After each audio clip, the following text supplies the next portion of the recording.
Joe Biden is considering a dramatic late entry into the 2016 presidential race. As first reported here on CNN, the vice president made an unscheduled quick trip back to Washington yesterday from his home in Delaware for a private meeting with Massachusetts Senator and liberal hero Elizabeth Warren.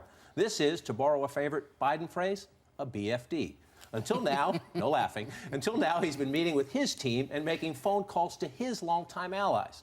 As he reaches outside of his circle, two sources with insight into this meeting tell CNN Biden took it to the next level because he is more comfortable with the idea of running, though both sources stressed no final decision has been made. These sources say Biden admires Warren's integrity, her leadership role in the party, and wanted to make sure she understood his blue-collar roots.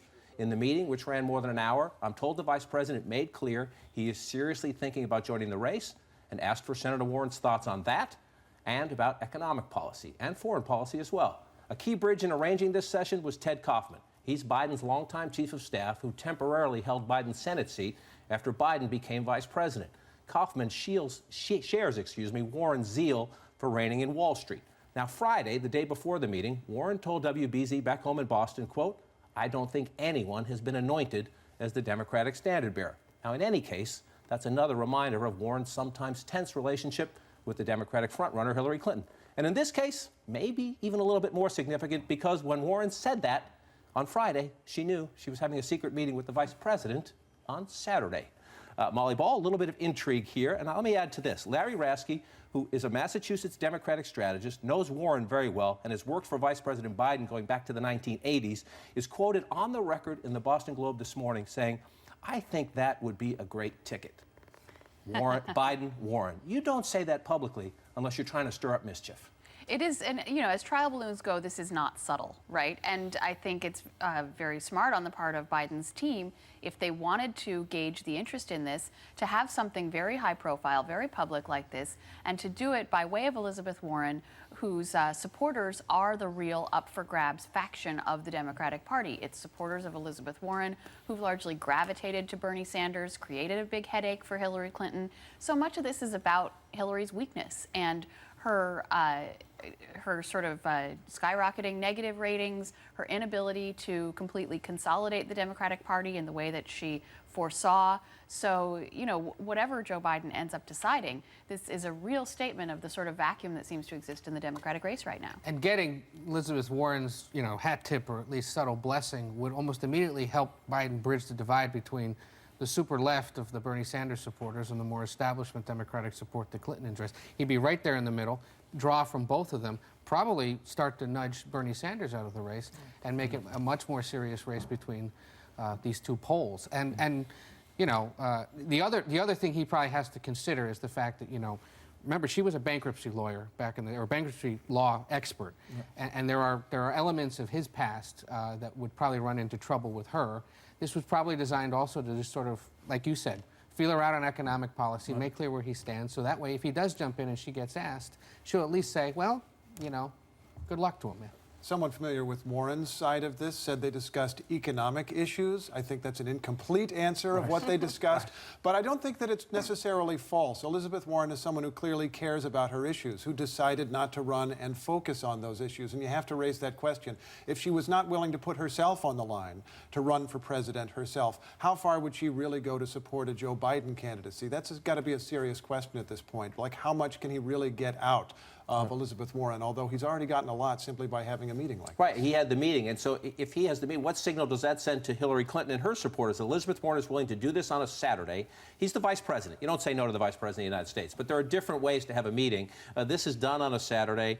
Shockingly, it leaked out. Good for our reporters here at CNN for having that story first. But both people are sending a message here. Well, you have to keep in mind, as much as this is about the vacuum in the Democratic Party and some of Hillary's weaknesses, it's also about Elizabeth Warren's strength. And remember, Hillary met with Elizabeth Warren privately in December before she was getting ready to officially announce. Now Biden does this. He's the sitting vice president, but in a way, he comes to her. He was supposed to be down in Delaware all day. He travels back to D.C. And again, people familiar with Elizabeth Warren thinking, this is exactly what she wants. These are kiss the ring meetings, but she wants to wield as much influence as possible on the issues that she cares about, which is financial regulation and economic policy. And if she can do that by having basically Democratic candidates tripping all over themselves to get her endorsement or the support of her supporters, that's a win for her. You mean she wasn't just checking out the Naval Observatory for the Biden-Warren ticket? You know, it's a nice house the vice president gets there. Look, we're laughing about this, but it's a serious meeting, and you mentioned Hillary Clinton's weaknesses. It's come around the table. Let's look. Just in the last week, as Joe Biden nears his decision, look at this. These are Quinnipiac polls. Look at Florida. Clinton loses to Bush, Rubio, and Trump. Now, it's August, the year before the election, but Democrats are talking about this. We shouldn't put too much stock in this, but trust me, Democrats are talking about this. Move on to Ohio. Clinton wins over Bush and over Trump, loses to Marco Rubio. All of those are very, very close races there. But again, you could say Ohio. Why isn't Hillary Clinton doing better there? Now let's move on to Pennsylvania, a state the Democrats have won forever in presidential politics. And yes, Bush beats Clinton narrowly. Rubio beats Clinton. Clinton does beat Trump narrowly. Now look at this. In all of these states, is Hillary Clinton honest and trustworthy? That is why Joe Biden is seriously thinking there's an opening to get into this race. 64% in Florida say no. 60% in Ohio say no. 63% in Pennsylvania say no. Democrats, when you talk to them, say this email stuff is all overblown. However, when you look at those polls, you have to connect those dots. Absolutely. I mean, you saw the Clinton campaign this past week starting to engage more aggressively on the email issue, which they had tried to really blow off and say, oh, this is no big deal. People will realize that. They'll realize this is just a political attack ginned up by Republicans. It's hard to say that when the Democratic president's Department of Justice is on the case. But beyond the substance of it, the campaign really has not done a very good job of aggressively engaging on this issue, reassuring Democrats that this is only a political thing. Hillary, you know, joking around about it and trying to brush it off has not been very effective in calming the doubts and in convincing people that she is trustworthy. So she's got a real problem there. I would point out, just to sort of inject some reality into the Biden discussion, he is also someone who's not particularly popular with the American public. His unfavorables tend to be very high. People view him as a little bit gaffe-prone, a bit of a joke. He doesn't have the same trust problem, I don't think, but he's not someone who's universally beloved. Right. In those swing state polls, he tested more positively than Hillary Clinton, but he's not in the race, to your point. And the two times he has run before, he has failed miserably, and that has to be on his mind as he mulls his decision about number 3. Absolutely. And you know, obviously there's the emotion of the death of his son, and that's, I think, a lot of what is driving this, is that there are friends and supporters close to him who say, what better way to honor your son and also to deal with the grief than to go out and try to do this. The problem is, of course, if he loses, how much more badly it could hurt